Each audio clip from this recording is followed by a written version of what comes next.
How's it going, guys? This is Mark, and this video is kind of interesting. We're going to be talking about whether or not it's cheaper to make your own Ethernet cable or whether you should go out and buy them. We bought a huge box of Ethernet cable back when we ran Ethernet through our house and also throughout our networking and home server project. So this is coming very handy, but I figured, is it actually cheaper to make all of them, considering you may mess up on a couple of these? Or would you be better off buying something where you know it's going to work the first time around?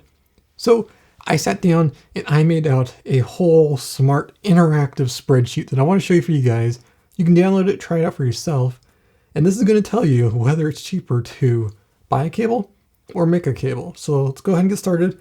I'll walk you through everything in this and see what's the better, buy it or make it. So taking a look at the spreadsheet, it looks a little complicated and confusing. I'll walk you through what you want to add and change for your own project, and we'll do a couple of tests here.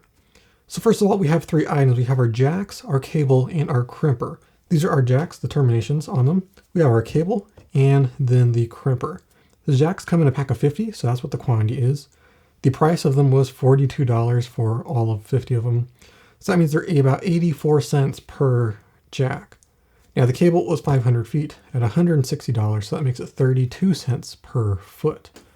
And then the crimper was $16, and any other tools you have you can add to that list. Now let's take a look at price per cable.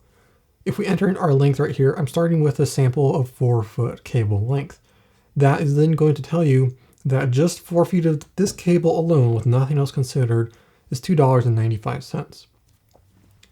Now, I added a section called cable buffer, which is 0.5 feet. This is buffer that you need when you're making your cable. When you do this, you need to strip off some of the end, and you inevitably lose some of that cable from your initial 4 feet. So I did about 6 inches extra. You can totally change that based on if you're a beginner with your cable crimping, you need more length, or you're professional, you don't need a lot of extra room to work with. So change that as you will. And then I also added one more section in case you mess up. We got extra jacks here. Sometimes you mess up on one of them, you have to redo that one.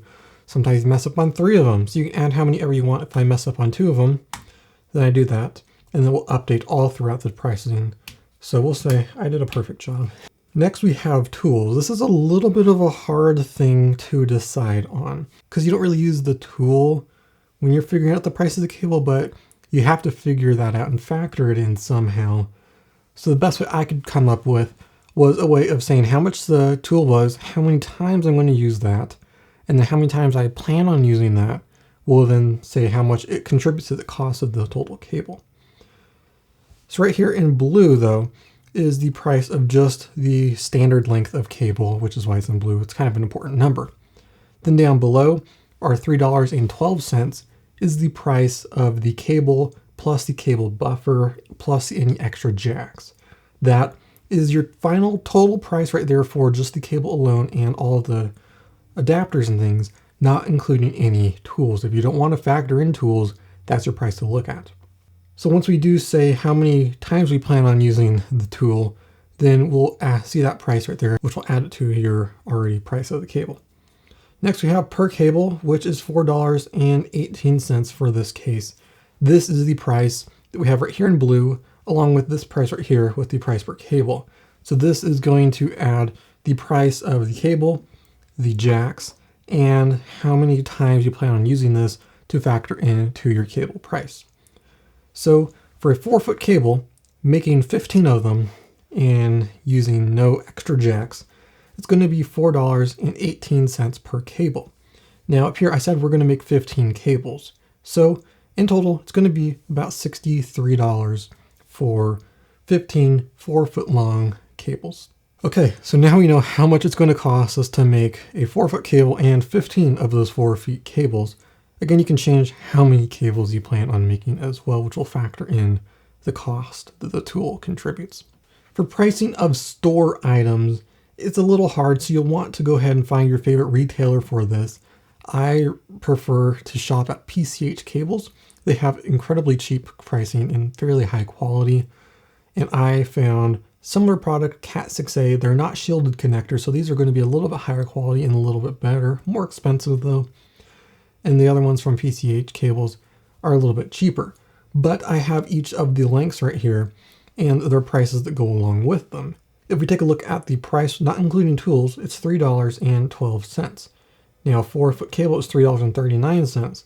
So if you already own tools, you don't need to justify for price in the cost of making it. It's actually cheaper to make your own cable. However, factoring in the price of the tool, we're actually over, meaning it's cheaper to buy a cable, of course, depending on where you get it from. So in this example of using 4 feet, I set that right down here and I multiplied that by 15, which is up here how many times we plan on making cables, how many cables we plan on getting. So when would you want to make your own Ethernet cable? Well, the only time it would really be beneficial is if you need an extremely long length you can't get in the store. If you want a special type of jack, like a shielded one, which they don't sell at PCH cables, or you already own the tools and you don't need to justify the price of that tool and the overall price of your cable, it's going to be cheaper to make one. However, if you're starting out and you don't have tools, you might mess up on a couple of connectors, or you just don't want to have to hassle with making all these cables and testing them.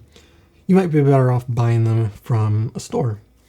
So there you go. I hope this video helped you out. Link will be down below so you can use the spreadsheet for yourself and plan your next cable project. If you have any questions, let me know. Check out our other Ethernet videos. They're all up here or somewhere else. Anyway, that's all for this video. Thank you so much for watching as always. This is Mark with That Tech, and I will see you in the next one.